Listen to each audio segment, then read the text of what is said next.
votues që janë të pakënaqur në radhë parë me partinë në pushtet, e mandej me partitë tjera për alternativën që afrojnë. Tash, nëse kthehemi te pyetja e parë me deklaratat e zonjës Osmani, e para gjatë fushatës, fushata nuk kupton një fushatë motivuese. E dyta, çdo proces, komponentën kryesore që duhet të llogaritin është komponenta kohore. Një ndryshim i madh po dhe gjatë ditës së cilit që merret në praktik me këto tema e din që nuk arrihet. Mirëpo edhe fjalë prit që në Kosovë me ardhen e Vjosës ose kthimin e Vjosës në LDK ose në listën e LDK-s për më qenë më precis, ka mujt me ndodhë një ndryshim i pushtetit sikur në Hungari, ku nga 2/3 e deputetëve për partinë në pushtet mi marr 2/3 ish partia në opozit, ajo është vetëm dëshirë nga dikush që nuk e din si shkojnë këto procese, sepse kryeministri aktual Maxar për ta bërë këtë ndryshim të madh përballë Viktor Orbanit në Hungari ka punu 2 vite më shumë fushat të përditshme në krejt Hungari.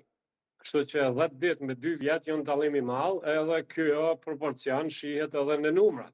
Mirëpo çka nuk mundet kurkush me mohu është se vetëm LDK-ja ka rritje substanciale në këtë mandat, për shkak të konstelacionit numerik për një deputet të rritë edhe Aleonca, dhe këto dyja mund me thonë që kanë shënu rritje, do me thonë as njona nuk ka hi në këtë garë parametra të gjithë e kemi startin 0 edhe ku po dalim, po starti i LDK-s ka qenë 15, ndërsa tash i ka 18 deputet, ndërsa partia në pushtet e ka të kundërtën.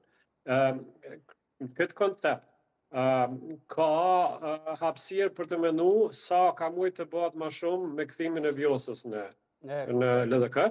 Mirë po e kam edhe një shkrim kështu autorial, si thirrje paraprake, para se dilet me këto debate në opinion, thirrja ka qenë kështu pe parafrazoj. Të gjithë miqtë e mi në LDK duhet ta dinë se mos kishim pas procesin e kthimit të Vjosës në LDK, do ta kishim rezultatin më dobët se sa na doli me 7 qershor. Edhe ekipi i Vjosës, përfshi vetë presidentin, duhet ta di që mos ishte kthy në listën e LDK-s, nuk do të mërinte ta kalonte pragun.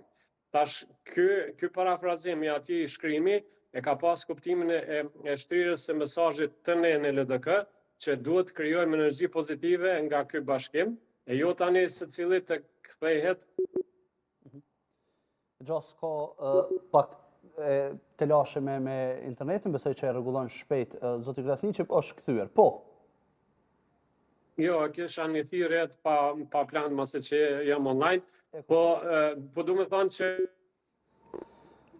me sa duket po vazhdojnë ta thrasin dikush. Zoti Krasniqi, nëse keni të lashe mund t'ju presim pak. Apo LDK-ja në këtë paragraf tash. Sidomos LDK-ja duhet ta di se partitë që i përfaqëson elektoratin racional, duhet të di të mendojnë në mënyrë racionale edhe për këto zgjedhje. Qartë. Keni përshtuar diçka në këtë